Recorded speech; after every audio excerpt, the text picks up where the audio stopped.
Hello everybody, welcome to a new series. This is a beginner's guide. This is for any kind of new players who just get the game, they don't really know what to do or where to go or how to start. This is not a game where you get quest markers and trails and arrows and things to say, let's go over here, let's do this. This is a game where you have absolute freedom to do anything you want to do in any order you want to do. However, if you're a new player, you may get stuck in the trap where you log on, you maybe do some mining, you maybe do some building, and you log off and you burn out. So if you are on Bedrock, especially, then I urge you to kind of use the achievements to kind of give you something to focus on, some way to go, something to do. You can basically look at the list and think, yeah, I can do that bit, I can do that bit, and you kind of work through the game. And if you're on Java, you do have achievements as well. You press the L key and you get these achievements here. I'm kind of going back because I realized that I hadn't actually mentioned Java. I mentioned Bedrock. But you can get the achievements in here as well. So it kind of gives you an idea of what you can aim for. I just don't feel like these achievements are quite as good at focusing someone as like the Xbox achievements or the PlayStation trophies. I mean, there's a lot of stuff in here which is not really kind of possible to do very, very soon or very, very quickly. But this is definitely kind of something to aim for at the end because it kind of gives you stuff to go and do. If you log in and you're not sure what to do, press L, come into here. All right, I need to kill 2 phantoms. It gives you something to do. This guide will also kind of give you that kind of same direction. Each episode here will be on how to progress through the game up to a point where you're pretty much self-sufficient. You can do anything you want to do, go anywhere you want to go, and you have a pretty decent understanding of what the game is. And so we start off with the first day. The first day, as you can see, the game is paused. The first day is actually one of the toughest things about this game because the first day is very time limited and it doesn't start at the beginning of the timer. Now, what I mean by this is something like a day is something like 20 minutes long, 12 minutes of daytime, 8 minutes of nighttime. Don't quote me on those numbers. It's just basically an idea of how it works. But it doesn't start at first thing in the morning. So you're kind of starting halfway through the timer. Now, why this is important is because at night, things start spawning. This is where you get the skeletons, the zombies, the creepers. This is where you get the things that want you dead, basically. So the first day is all about basically either surviving or trying to skip that first night. So what we're going to do is we are going to unpause it here and we are going to get on with it. Now, this world has started in a pretty good place, actually, because we are in quite an open space. As you can see, there's a lot of animals around already, so we can get food for those. I am going to pick these up. If you see any sugarcane, then also do pick them up. They are very valuable, and we will see why later on. So we start our life as every other Minecrafter does, and this is where the meme is born, right? Every Minecrafter starts their life punching wood. So you punch through the trees. Now you want to take them all down. To do this, you just kind of you left click to punch through this. You use left click to mine and to chop and everything else. When there's no wood left, the leaves will start to decompose. Now then, what we do with one of these is you can right click to place a single log or a single item in what you're holding, or you can left click to place the whole lot. So we take these here and we put these all around here like this. And to do that, you hold the left click and you drag it around. So again, hold the left click roll on it, drag it. If you double click it, it stacks back up again. Double click, picks them all up. So this is our crafting table. And actually what we're going to do is we are going to just shift and left click and we're going to build the stack. Crafting table goes down. Now, as you can see here, this is what makes trees sustainable. If you get one of these saplings, as you can see, it's an oak sapling. You can replant the tree and you basically have an unlimited supply of wood. So this is kind of how your basic starter wood farm will go, but we'll come to that later. So we go into here. You have a crafting book here, so you can search for whatever you want to build. Some of the recipes won't show up until you get the pieces for it. So the first thing we're going to do is we're going to take some sticks, and then we're going to make a pickaxe, and we're going to make an axe. And that's pretty much all we need to start with. Pickaxe for mining, axe for chopping wood, and for killing monsters, because as you can see there, there's 7 attack damage on an axe at the start. If we look for the sword, it's only got 4. So an axe actually does double damage in wooden form. The other thing is, as well, is I'm actually wasting daylight here. The other thing as well is that we get to the upgrade for these, we get to the stone stuff fairly shortly. So the other thing you're going to want to do after finding a tree is you're going to find and kill any animals you can on your way around. The reason for this is because you need food. Now, you may have noticed I jumped when I attacked there. As you're falling, if you hit an animal or hit whatever you're attacking, if you attack while you're falling, it's a critical hit. So basically what you want to do is you want to jump, and on your way down, attack. And you see in the bottom right hand corner it says critical attack. There is also a sound difference. There's a sound effect for a critical attack, so you can tell when it happens.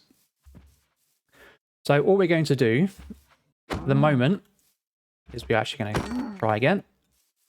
The most important thing to look for at the moment is not only the wood. You need 3 planks after you've made whatever you're going to make here. You can make more, obviously. If you want to make the whole set of gear, you can. But we want to be left with at least 3 planks. And I will show you why very, very shortly. All I need to do is find some sheep. So I'm going to have a run around, and I will be back very shortly. And that was very shortly. There is 1 sheep over here. We're going to come over here. And the reason we want these sheep is, well, kind of 2 reasons to start with. Firstly is food is always really good. Secondly, well, there's loads of sheep. That's nice. Secondly, you want the wool. So what we're going to do here is we're going to take our crafting table, put it down, and we're going to make a bed. This bed basically means that we skip the night and we skip the dangers of the first night, basically. So now we've got our bed, and we're not too worried about the nighttime anymore. And that is basically the first day. Just a quick note to add into the recording here. If you don't find a bed during your first day, you're unable to craft one, you can't find any sheep, there is absolutely no harm in just digging into the wall and covering yourself up. If you don't want to die, you can just do that. You can wait through. It's not particularly exciting, but it is an option. The other thing you can do is, if you have enough, you can just kind of do this and kind of block yourself in. You can see whether it's nighttime or daytime, so you can see how long you have to wait. And nothing can see you because nothing can have line of sight to you. So if you can't find a bed and you want to survive, this is also an option. Dig into the side and cover yourself up. Or just plant stuff around you and block yourself in. So what I'm going to do is I'm just going to head back to where I came from.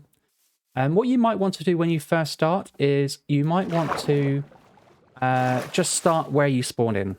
Okay, you don't really know what the worlds have to offer. You may have seen a lot of Minecraft YouTubers. You may, there are plenty of kind of SMPs, which is known as survival multiplayer servers, where you may have seen a lot of different, what are known as biomes. Biomes are kind of the different areas. So at the moment we're in a sunflower plains, which you can see on the left-hand side here. You see jungles, there will be deserts, there will be oceans, there will be a whole bunch of stuff. So as you can see down the bottom here, we are now running out of food. So what we're going to do now is we're just going to eat raw, and that gives us our food back. If you're like me, where you are now pretty much set, I've started in a really good area here because the plains here are really good for animals and things like that. Sometimes you may start in areas that are not so good for animals. Sometimes you may have to run for a while to find some animals. So the next thing we're going to do is we are basically just going to dig down to find some stone, such as this. Generally, stone is only found a few blocks down under dirt. Maybe there may be 2, 3, 4 layers of dirt before you get to stone. And we're going to take our pickaxe. We're just going to mine through it. And as you can see there, we've now got an achievement. Mine stone with a new pickaxe. And the first thing we're going to do with this is we're going to upgrade our equipment to stone equipment. Right, so I've got a few bits of stone, a few bits of cobblestone. I'm not going to take a whole lot because wood is pretty slow. Doesn't really benefit to mine through all of your wood. So what we're going to do is we're actually going to plant this sapling because, as I mentioned earlier on, we need some sort of supply of wood. So it's good to have. And there you go. Look, the sun is going down. So that's pretty much what I mean. I mean, I've been on here for a few minutes, not long, and the sun is going down. Once the sun goes down, the monsters come out to play. It's dangerous. This is why we take our bed.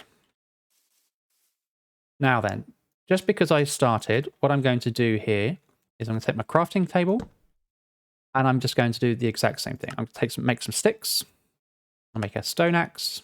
I'll make a stone pickaxe. Stone sword, unless I run out of sticks, in which case I need more. Stone pickaxe, and that's and a stone shovel. Yeah, and that's pretty much all you need for the stone equipment. And next episode, we will look into upgrading that to perhaps iron, maybe finding some diamonds. But as you can see, the sun has gone down, and I don't know if I can see anything spawning. Let's have a quick look around. I'm just going to pick this up. I'm going to put my bed down as well. And then, can I see something? Let's have a quick look. Can't see anything scary yet. Oh, here we go. Look, there we go. So there's a skeleton already.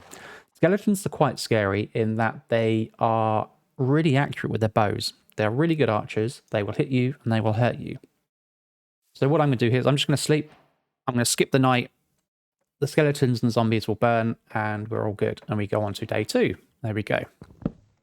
Now, when you use a bed, when you right-click a bed, you will see down here, respawn point set. This means as long as your bed is there, you will respawn here. So if you go off adventuring, you go off running around, you will spawn wherever you last click a bed. If you take the bed with you, which is highly recommended, you can put the bed down, you can click it, and then if you spawn, if you die, you spawn at the bed. The reason I talk about this is because there is absolutely no shame in dying. If you are ever out and about, and let's say I had a particularly bad first day and I didn't have any food. I mean, this is all raw meat. Obviously, it's not as good as cooked meat, but we'll get into that in another episode. If you're ever out and about and you're about to starve to death, for example, there's no harm in dying. Dying is a good way to reset your food if you're about to starve. When you die, you do drop all your equipment, so you do have to go pick it all up again. So if you make sure you're near a bed when you do that, it's easy. Please do bear in mind that you actually have to right-click the bed to set your spawn point. It's not just good enough to be near a bed, you actually have to right-click it to set it. That is going to be it for the end of the first episode here. This is the end of the first day. I will be following up with an entire new series of pretty much everything that follows this. So thank you for watching. If this has been helpful, please do let me know. If you'd like to see anything in particular, please do let me know. Otherwise, I shall see you in the next episode. Have a good day, everybody. Thank you. Bye-bye.